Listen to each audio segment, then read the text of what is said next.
యవ్వనం జర తథా దేహాంతర ప్రాప్తి ధీరస్తత్ర న ముహ్యతి. మాత్రాస్పర్శాస్తు కౌంతేయ శీతోష్ణ సుఖదుఃఖదాః ఆగమాపాయునో నిత్యాః తాం తితిక్షస్వ భారత. ఆగమోపాయునో నిత్యాః తాం తితిక్షస్వ భారత. యం హి న వ్యథయంత్యేతే పురుషం పురుషర్షభ సమ దుఃఖ సుఖం ధీరం సౌమృతత్వాయ కల్పతే. ఇప్పటి వరకు 5 శ్లోకములు ప్రధానంగా నిన్న వ్యాఖ్యానించుకున్నాం. ఇందులోనే శోకమోహ నివృత్త్యర్థం ఉపదేశం జ్ఞానం కనుక జ్ఞానంతోనే ప్రారంభించారండి. కొందరు అంటారు వెంటనే జ్ఞానం ఏంటండి అంటే, ఏది ఔషధమో అదే చెప్పాలి, తెలిసినవాడు అదే ఇస్తాడు. ఔషధం లేనివాడు పాపం ఏం చేయగలడు? ఔషధమే తానైన కృష్ణుడు జ్ఞానమే చెప్తాడు. జ్ఞానంతోనే శోకమోహాలకి నాశనము గనక పరమాత్మ ఆ విధమైన బోధ చేశాడు. ఇదొక్కటే అమృతత్వాన్ని కలిగిస్తుంది. ఇది లేకపోతే నాణ్యపంథా విద్యతే అయినాయ. అది అమృతత్వానికి కారణమైనది ఏదో అది చెప్పాడు.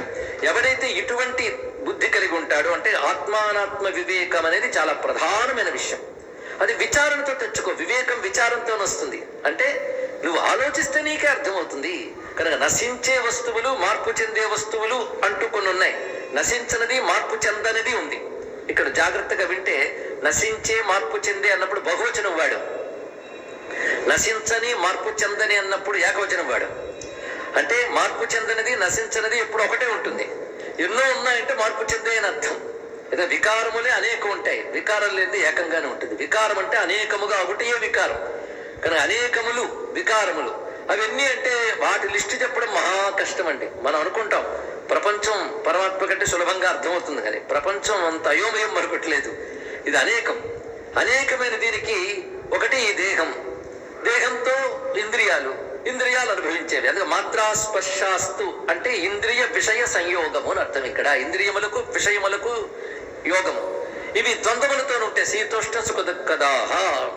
అయితే ఇవి పోనీ శాశ్వతాల దేవుళ్ళు ఆడుతున్నామంటే ఆగమో పాయనో అనిత్యాః. ఇవి వస్తూ ఉంటే పోతూ ఉంటాయి. మరి వస్తూ ఉంటే పోతుంటే నేనేం చేయాలి? తితిక్షస్వ. అక్కడ చెప్పాడు తితిక్షను కలిగి ఉండు. వచ్చి పోయే వాటిని చూస్తుండే. అందుకే మహావరదలు వచ్చినప్పుడు కొన్ని వృక్షాలు అలా వంగుతాయండి, వెళ్ళిపోయిన వాటిని నిలబడతాయి. అది తితిక్ష అంటే.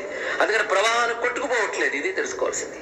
అందుకే జరుగుతున్న సంఘటనలతో నువ్వు మారిపోకూడదు, కొట్టుకుపోకూడదు. నువ్వుగా ఉండాలి. నువ్వుగా ఎప్పుడు ఉంటావు? సత్యమునందు నిలబడినప్పుడు ఉంటావు. ఎందుకంటే అనిత్యములు, అసత్యములు ఈ మాత్రాస్పర్శలు. సత్యము నిత్యమైన ఆత్మతత్వమునందు నువ్వు నిలబడినప్పుడు స్థిరంగా ఉంటావు. ఇది తెలుసుకో. అటువంటి ధీరుడికి యం హి న వ్యథయంత్యేతే పురుషం పురుషర్షభ సమదుఃఖ సుఖం ధీరం సౌమృతత్వాయ కల్పతే. అటువంటి వాడిని ఈ మాత్రాస్పర్శాదులు, శీతోష్ణ సుఖ దుఃఖాదులు న వ్యథయంత్యేతే, అవి వాడిని కలత పెట్టవు. ఎందుకు? వాడు సమ దుఃఖ సుఖం, దుఃఖ సుఖాల్లో మార్పు చెందకుండా ఉన్నాడు. అది సమం అనే మాటకి మార్పు చెందకుండా ఉండుట, ఇది అర్థం. అంటే వాడిని ధీరుడు అంటారు. ధీర అనే మాటకి అద్భుతమైన వ్యాఖ్యానం భగవత్పాదులు వారిస్తారు. ఆయన పదాలను మించి పదం మరొకటి పెట్టలేము. నిత్యాత్మ దర్శన నిష్ఠ అన్నారు ఒకటి. నిత్య ఆత్మదర్శన నిష్ఠ. నిత్యము ఆత్మని చూచుట యందే నిష్ఠుడైన వాడు. చూచుట అంటే Don't risk losing the photos and videos from your phone.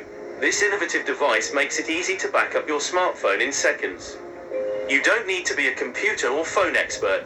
It's compatible with all devices such as Android and iPhone, and you can free up storage in seconds without ever paying for cloud storage again.